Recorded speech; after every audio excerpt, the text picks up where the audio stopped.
Vamos a hacer un análisis de la creación de aquellos elementos contenidos en la creación que se nos pasan por encima cuando estamos creando y que son importantes de analizar. Hemos dicho que crear es un proceso de transformación de un estímulo en impulso, de una pretensión en proyecto, de una idea en imagen. Se transforma una energía intencional, selectiva y poderosa en una fuerza motriz de presión, intensidad y potencia transformadora de lo intencionado en realizado.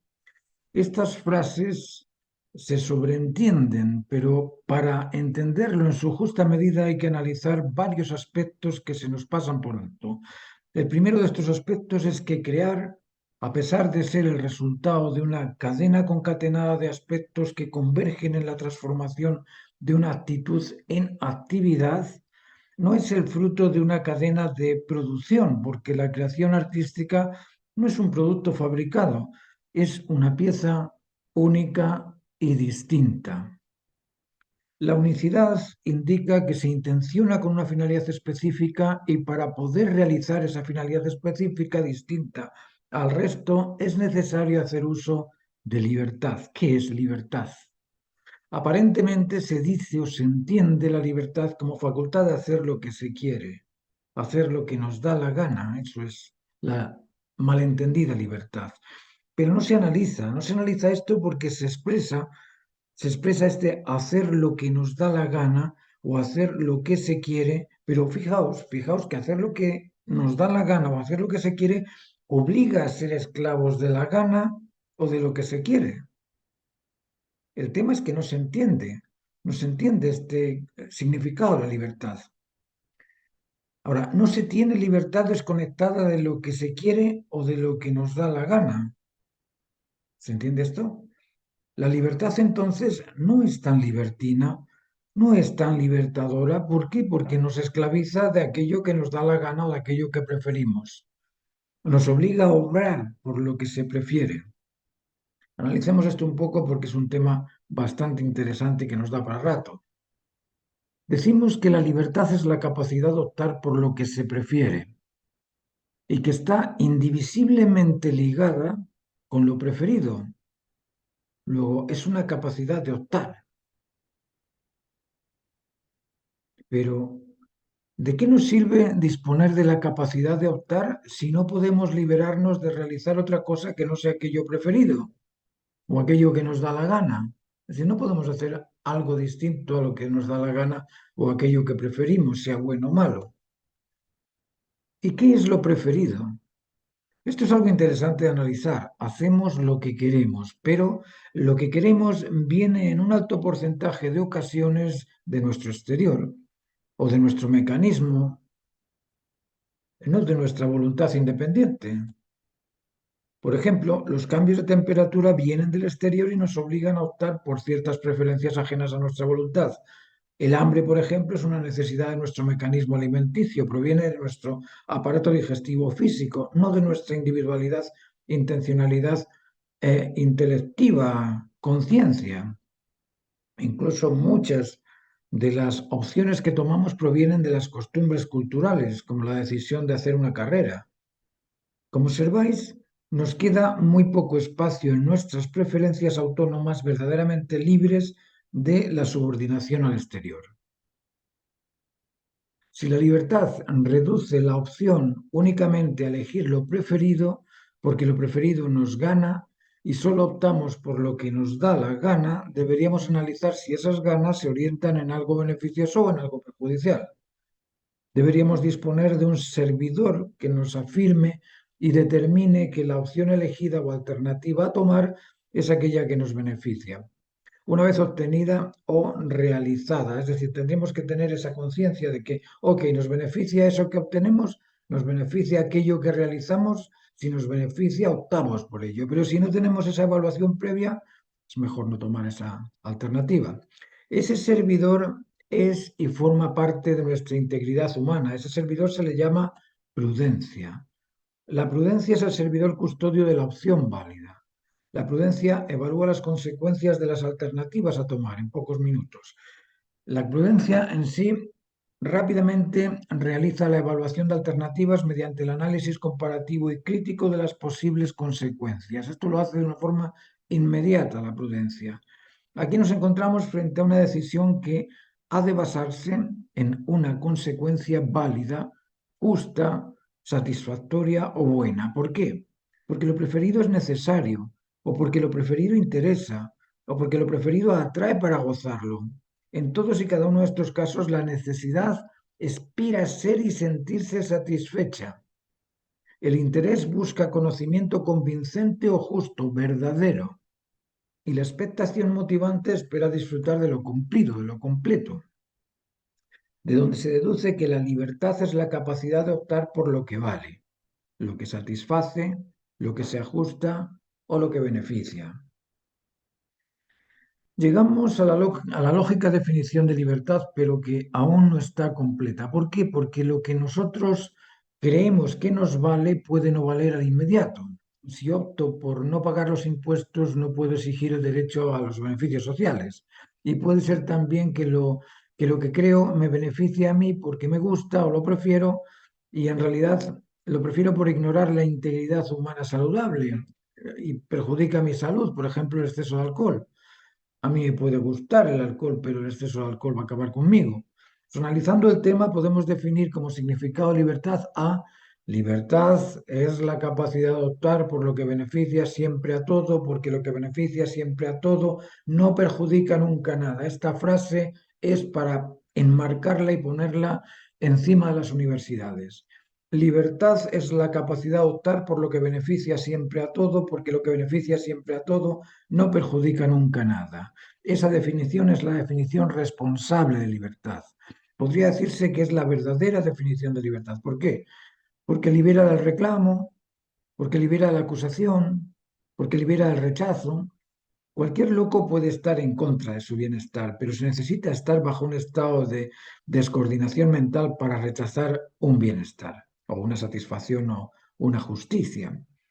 En estos momentos hay gente así, pero gracias al sentido común son una minoría.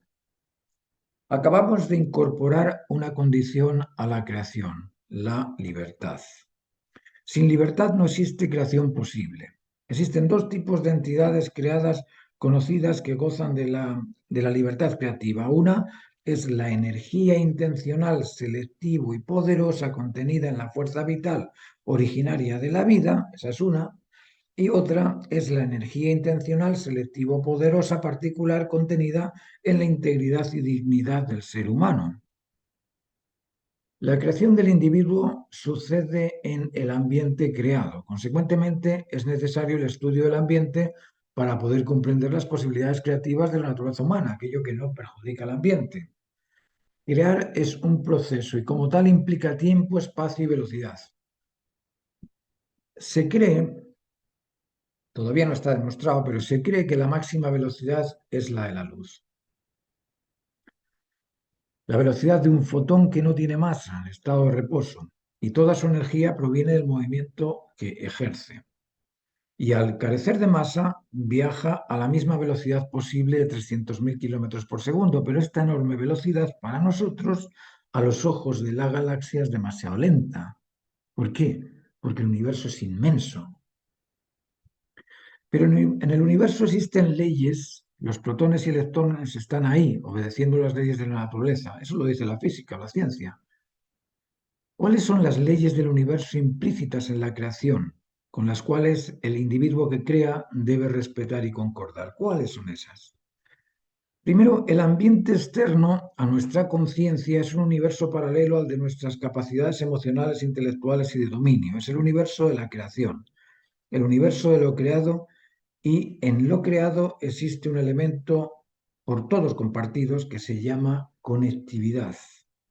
La conectividad es un aspecto universal. Absolutamente todo lo creado, observado desde nuestra ventana sensorial, todo lo pesable, medible, visible, tocable, existe en constante y continua conectividad con un momento y lugar.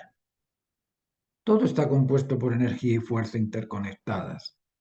Por enorme que sea el universo, cada porción del mismo existe en constante conectividad con su totalidad. La conectividad es la ley fundamental del universo.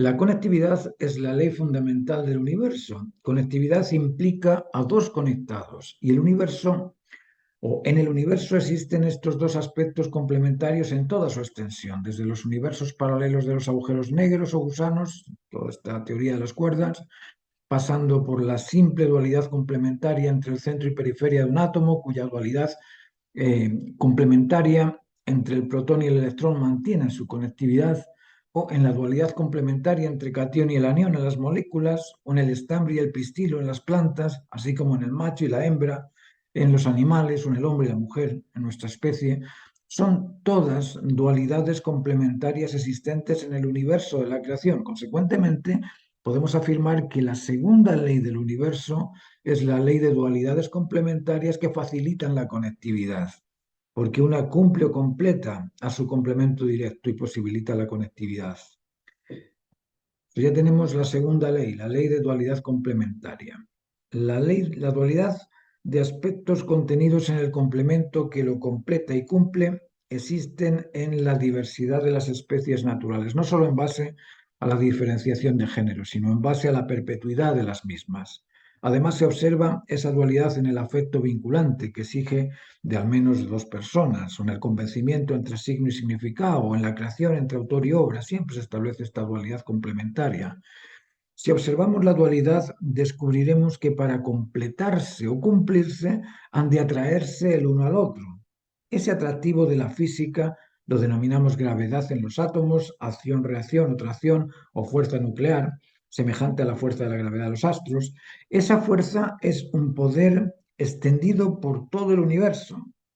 Las especies se ligan por instinto, las personas se conectan por afecto, o se conectan también por el convencimiento, por la colaboración, por la solidaridad, etc. La conectividad es la ley fundamental del universo, la ley de dualidad complementaria es la segunda. Ese poder atractivo es un valor esperado, y ese valor esperado domina las relaciones entre las dualidades complementarias. Se atraen porque se necesitan, se ajustan o se benefician. La atracción facilita su existencia y al mismo tiempo la perpetuidad de su especie. Consecuentemente, la tercera ley universal es el dominio sobre el centro del valor compartido.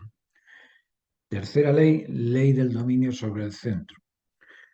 La conectividad es un factor primordial en el ordenamiento de la diversidad de que se compone el cosmos. El cosmos es orden y todo orden se debe a la ordenanza que lo ordena.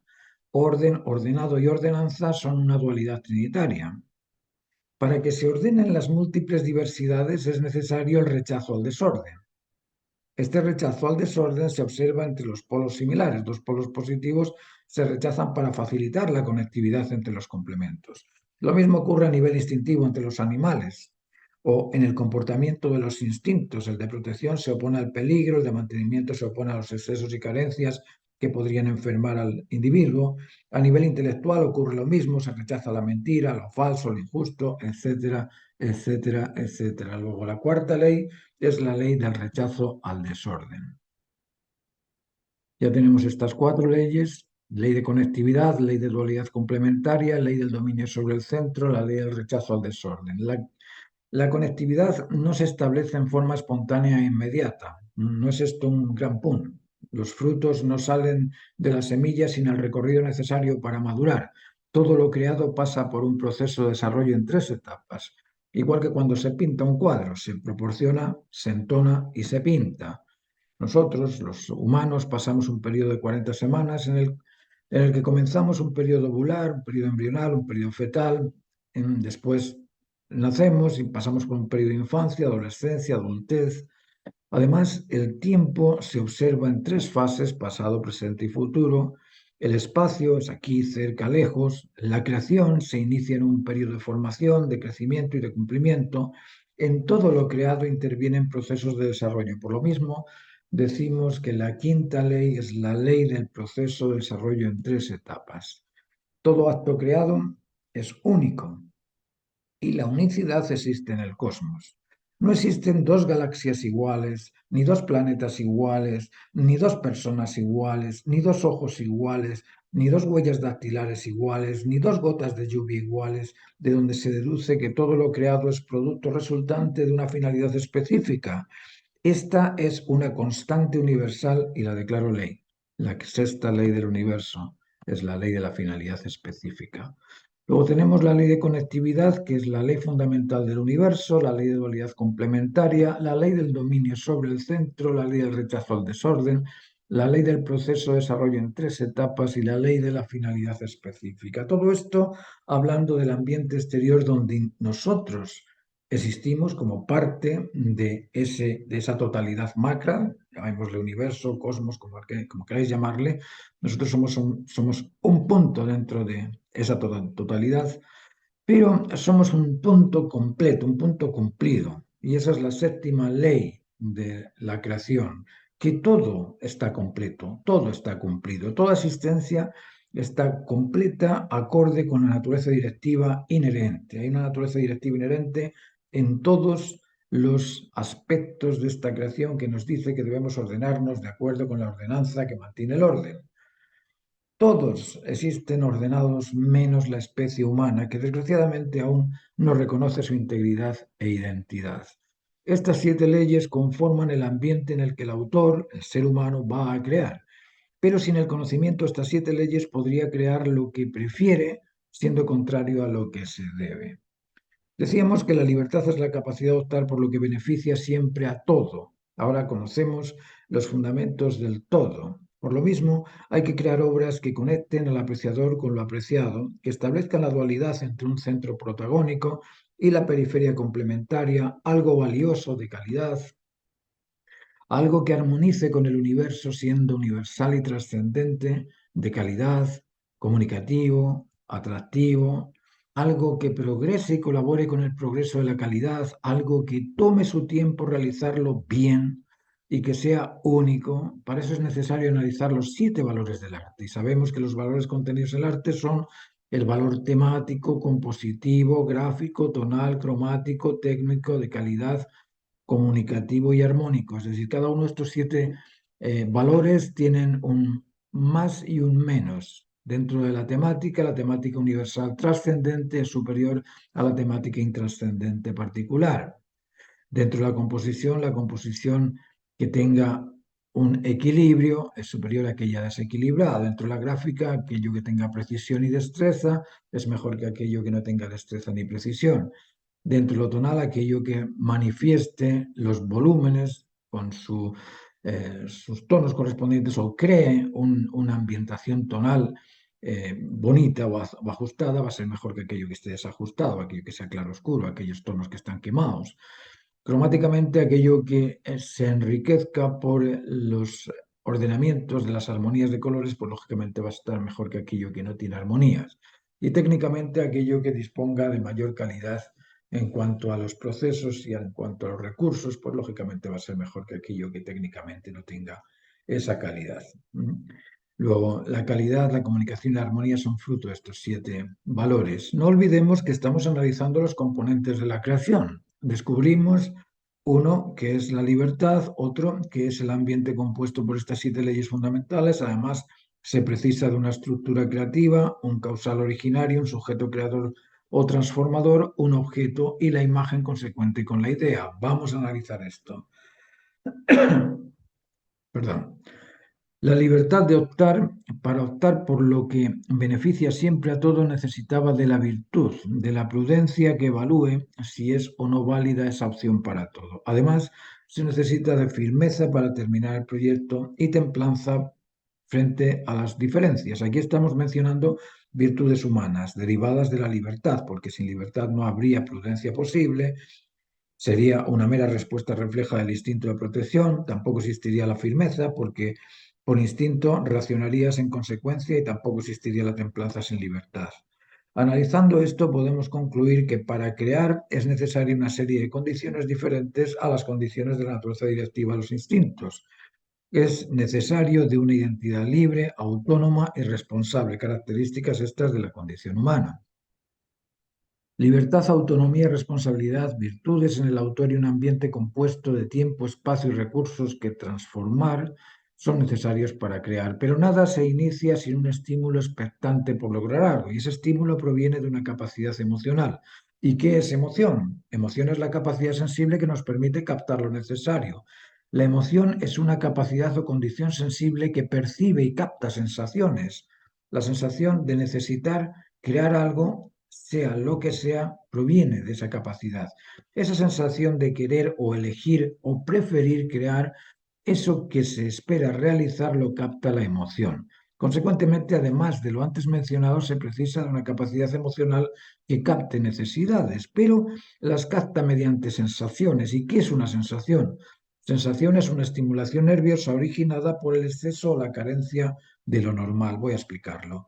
Si todo está perfecto, tenemos la temperatura adecuada, la alimentación adecuada, la hidratación adecuada, el cobijo adecuado, estamos todo en orden y te preguntan cómo estás, la respuesta clara es bien simple, bien, nada extraño. Bien significa que está todo normalizado, pero ¿qué pasa si baja la temperatura y dices siento frío? El frío es una sensación de carencia de temperatura adecuada. La transpiración es una sensación de calor por exceso de temperatura. El hambre es por carencia de nutrientes. La sed es por carencia de hidratación.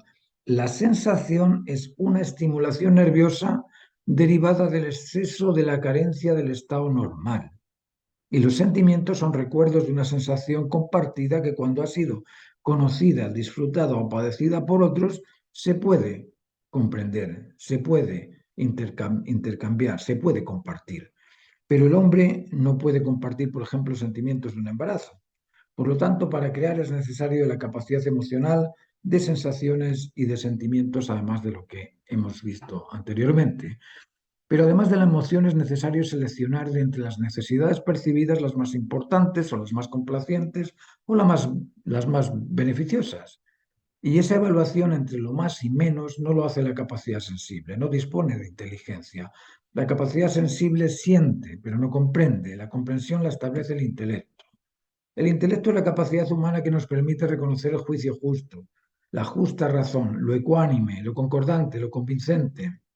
El intelecto es un curioso sistema operativo que discierne, induce, deduce y emite sentencias, consecuencias o consecuentes o consecutivas con su criterio particular. El criterio es un sistema operativo que discierne, induce, deduce y emite sentencias consecuentes con su criterio particular o en base a realidades observadas en la naturaleza del ambiente. También puede ser así.